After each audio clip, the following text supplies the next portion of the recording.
बिस्मिल्लाहिर्रहमानिर्रहीम। अस्सलाम वालेकुम। इस वीडियो में हम क्लास 9th की केमिस्ट्री के चैप्टर नंबर 2 जिसका नाम है स्ट्रक्चर ऑफ एटम, उसमें मौजूद एक टॉपिक रदरफोर्ड एटॉमिक मॉडल को डिस्कस करेंगे। रदरफोर्ड ने एक एक्सपेरिमेंट परफॉर्म किया जिसमें उसने एक रेडियो एक्टिव सोर्स पोलोनियम और एक गोल्ड फॉयल सोने की बारीक शीट को इस्तेमाल किया ये जानने के लिए कि कोई भी एटम है उसके अंदर इलेक्ट्रॉन्स और प्रोटॉन्स और न्यूट्रॉन्स किस तरतीब से मौजूद हैं, वो एटम के अंदर किस तरह पाए जाते हैं, ये जानने के लिए उसने ये एक्सपेरिमेंट परफॉर्म किया था। तो एक्सपेरिमेंट में ये जो आपको नजर आ रहा है ये एक लेड ब्लॉक को डिजाइन किया गया है। लेड ब्लॉक इस मकसद के लिए इस्तेमाल किया जाता था कि इसके अंदर एक radio active source, for example ये जो रेडियो एक्टिव सोर्स है ये है पोलोनियम। पोलोनियम को रेडियो एक्टिव सोर्स के तौर पर इस्तेमाल किया गया और इसको एक लेड ब्लॉक के अंदर रखा गया ताकि इसमें से निकलने वाले जो अल्फा पार्टिकल्स हैं वो हर तरफ फैलने ना पाए, बल्कि सिर्फ उसको सामने एक रास्ता दिया गया और उस रास्ते में सामने एक गोल्ड फॉयल को रखा गया। गोल्ड फॉयल का मतलब बारीक शीट। तो इस सूरत में ये जो गोल्ड फॉयल थी इसकी जो थिकनेस थी वो थी 0.00004 सेंटीमीटर, यानी कि 0.0000 4 दफा 0 और आगे 4 सेंटीमीटर, यानी कि ये 1 सेंटीमीटर का इतना छोटा सा पार्ट था, इतनी बारीक शीट थी इस गोल्ड की जिसको इस एक्सपेरिमेंट में इस्तेमाल किया गया। तो एक्सपेरिमेंट इस तरह परफॉर्म किया गया कि लेड ब्लॉक के अंदर मौजूद रेडियो एक्टिव सोर्स जो कि पोलोनियम मेटल था, जो कि हाईली रेडियो एक्टिव होता है, इसमें से बहुत तेजी से रेडिएशंस निकलती हैं और वो रेडिएशंस अल्फा पार्टिकल्स की फॉर्म में होती हैं। तो यहाँ से वो रेज ट्रेवल हुई और सीधा गोल्ड फॉयल को जाके टकराई और गोल्ड फॉयल में से क्रॉस हो गई बिल्कुल स्ट्रेट।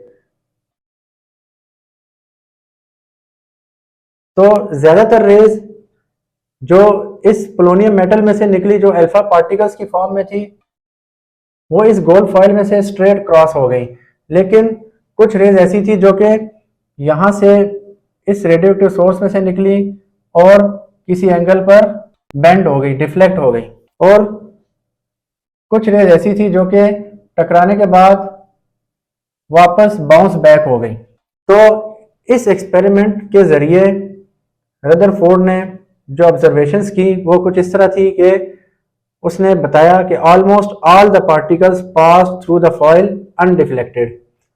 तो रदरफोर्ड ने ये ऑब्जर्व किया कि गोल्ड फॉयल में से रेडिएशंस के ज्यादातर पार्टिकल्स, अल्फा पार्टिकल्स ज्यादातर स्ट्रेट गुजर गई, यानी कि वो किसी तरफ डिफ्लेक्ट नहीं हुई। Number 2, after hitting the gold foil, तो इस गोल्ड फॉयल को हिट करने के बाद अल्फा पार्टिकल्स यानी कि 20,000 पार्टिकल्स में से कुछ पार्टिकल्स ऐसे थे जो किसी एंगल पर डिफ्लेक्ट हो गए, कुछ जर्रात अल्फा पार्टिकल्स के ऐसे थे जो कि किसी न किसी एंगल पर डिफ्लेक्ट हो गए और चंद एक बहुत कम ऐसे थे जो बाउंस बैक हो गए। यानी कि जैसे ये वाली एग्जांपल है कि ये एक अल्फा पार्टिकल है तो ये टकरा के बिल्कुल वापस उसी पोजीशन पे चली गई जहां से आई थी। तो ये जो रेस थी इनके बिहेवियर को स्टडी करने के बाद रदरफोर्ड ने कुछ रिजल्ट निकाला। रिजल्ट कुछ इस तरह था कि रदरफोर्ड ने बताया most part of the atom is hollow, कि जो एटम है इस सूरत में नहीं, गोल्ड का जो एटम है ये फॉर एग्जांपल ये 1 2 3 4 5 6 एटम एक गोल्ड के एलिमेंट के अंदर बने हुए हैं। तो एटम का जो ज्यादातर पार्ट है वो हॉलो है, यानी वो खाली है। तो वो कैसे पता लगा? क्योंकि जो रेज यहां से गई और स्ट्रेट गुजर गई, इसका मतलब है एटम में वहां पर उनके लिए कोई रुकावट नहीं थी, इसकी वजह से वो स्ट्रेट गुजर गई। तो इससे पता लगा कि एटम का ज्यादातर पार्ट जो है वो खाली होता है। Number 2, deflection of few particles means that nucleus is positive and is very small. कुछ पार्टिकल्स जो डिफ्लेक्ट हो गया, जैसे ये वाला पार्टिकल था ये डिफ्लेक्ट हो गया, क्योंकि अल्फा पार्टिकल पर पॉजिटिव चार्ज होता है, इनके ऊपर पॉजिटिव चार्ज होता है। तो इसका मतलब है कि ये जिस चीज से टकराए हैं उसके ऊपर भी सेम चार्ज है, इसी वजह से तो ये एक दूसरे को रिपेल कर रहे हैं।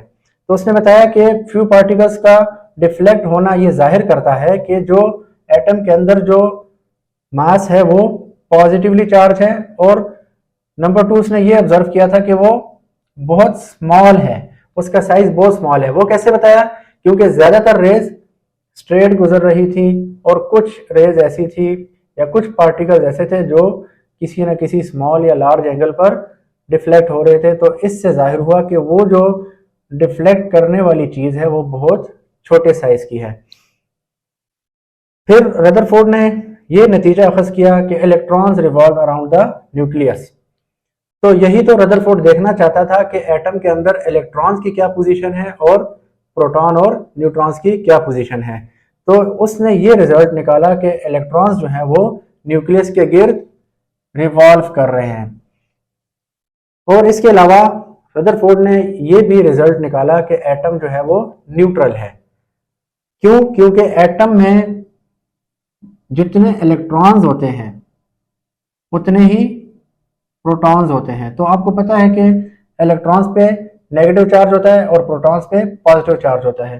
तो चूंकि ये इक्वल होते हैं तो ये एक दूसरे के असर को खत्म कर देते हैं, तो ओवरऑल एटम जो है वो न्यूट्रल हो जाता है, उस पर कोई चार्ज नहीं होता। और एक और चीज जो रदरफोर्ड ने बताई वो न्यूक्लियॉन्स के बारे में हमें बताया। न्यूक्लियॉन्स यानी कि रदरफोर्ड ने बताया कि इलेक्ट्रॉन जो कि एटम के न्यूक्लियस के बाहर रिवॉल्व कर रहे हैं, उसके अलावा जो प्रोटॉन और न्यूट्रॉन है उसको रदरफोर्ड ने कुल मिला के न्यूक्लियॉन्स का नाम दिया। यानी प्रोटॉन और न्यूट्रॉन को मिला के हम न्यूक्लियॉन्स कहेंगे। इसके अलावा इस एक्सपेरिमेंट्स के अंदर कुछ डिफेक्ट्स भी थे, कुछ खामियां भी थी जो इस एक्सपेरिमेंट के अंदर पाई गई। उन खामियों में से मेन 2 खामियां यहाँ पर लिखी गई हैं।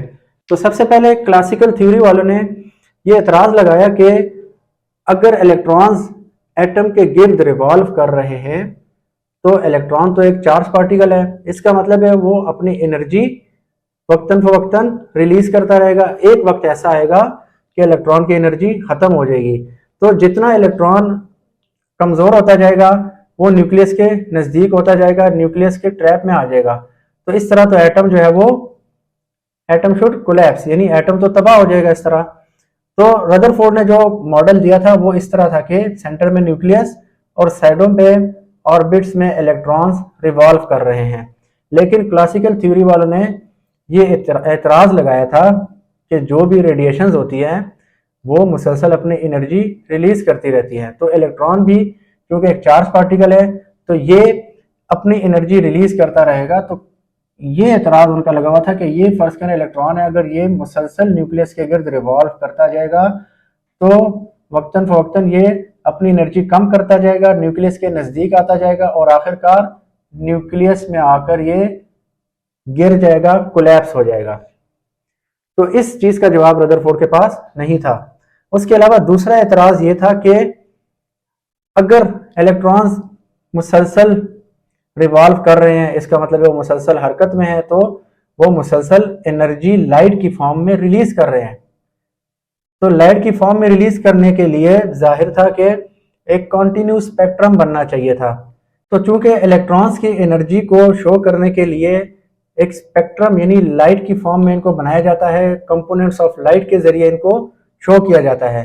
तो इस सूरत में चूंकि इलेक्ट्रॉन तो मुसलसल हरकत में है तो एक कॉन्टिन्यूस स्पेक्ट्रम बनना चाहिए था, मुसलसल लाइट के पैकेट्स बनने चाहिए थे। लेकिन यहाँ पर कॉन्टिन्यूस स्पेक्ट्रम ऑब्जर्व नहीं हुआ बल्कि लाइन स्पेक्ट्रम वाज ऑब्टेन्ड। तो अब ये स्पेक्ट्रम क्या चीज है? तो स्पेक्ट्रम जो है वो कलर के मुख्तलिफ कंपोनेंट्स हैं। चूंकि जो इलेक्ट्रॉन होता है उसकी एनर्जी जो होती है वो जब रिलीज होती है तो वो लाइट की फॉर्म में होती है। तो इस तरह तो मुसलसल लाइट नजर आनी चाहिए, लेकिन यहाँ पर मुसलसल नजर नहीं आई बल्कि बीच में लाइन शो हुई। तो इसको देखते हैं कि स्पेक्ट्रम, ये स्पेक्ट्रम जो है इसको समझने के लिए आप एग्जांपल ले लें। जो रेनबो आपने देखी होगी, रेनबो में जो मुख्तलिफ कलर्स होते हैं वायलेट, इंडिगो, ग्रीन एटसेट्रा, ये जो कलर्स हैं इसी तरह के मिलते जुलते कलर्स यहाँ पर एटॉमिक स्पेक्ट्रम में भी होते हैं। तो एक होता है कॉन्टिन्यू स्पेक्ट्रम और एक होता है लाइन स्पेक्ट्रम। कॉन्टिन्यू स्पेक्ट्रम में जैसा कि आपको नजर आ रहा है जो भी कलर्स होंगे वो आपस में मर्ज होंगे, जैसे ये पिंक और ब्लू, रेड और ग्रीन, ये सारे आपस में इन्होंने आपस में एक दूसरे को टच किया हुआ है, ये आपस में मर्ज हैं, ये एक दूसरे के अंदर धंसे हुए हैं, तो इसको बोलते हैं कॉन्टिन्यू स्पेक्ट्रम। और यही क्लासिकल थ्योरी वाले कह रहे थे कि चूंकि इलेक्ट्रॉन जो है मुसलसल एनर्जी रिलीज कर रहा है तो इस तरह का स्पेक्ट्रम आना चाहिए था, कॉन्टिन्यू स्पेक्ट्रम। लेकिन आया क्या? Line spectrum. लाइन स्पेक्ट्रम में क्या फर्क होता है कॉन्टिन्यू स्पेक्ट्रम से? लाइन स्पेक्ट्रम में दो कलर्स के दरमियान एक डार्क कलर होता है, दो कलर्स के दरमियान ब्लैक कलर होता है। यानी कि जिस तरह कॉन्टिन्यू स्पेक्ट्रम में कलर्स आपस में मिक्स हुए होते हैं, लाइन स्पेक्ट्रम में इस तरह कलर्स मिक्स नहीं होते। जैसे ये पिंक और रेड के दरमियान डार्क कलर है, इस तरह रेड और ग्रीन के दरमियान एक डार्क कलर है, इसको कहते हैं लाइन स्पेक्ट्रम। तो क्लासिकल थ्योरी वालों ने ये एतराज लगाया था कि इलेक्ट्रॉन की सूरत में कॉन्टिन्यू स्पेक्ट्रम बनना चाहिए क्योंकि वो मुसलसल एनर्जी रिलीज कर रहा है, लेकिन लाइन स्पेक्ट्रम क्यों बना? तो इस चीज का जवाब भी रदरफोर्ड के पास नहीं था। तो ये था आज का टॉपिक। उम्मीद है आपको समझ आ गया होगा। इस हवाले से अगर कोई कंफ्यूजन है तो आप नीचे कमेंट बॉक्स में ज़रूर मेंशन करें। वीडियो अगर पसंद आई है तो इसको लाइक करें, चैनल को सब्सक्राइब करें और अपने दोस्तों के साथ शेयर करें।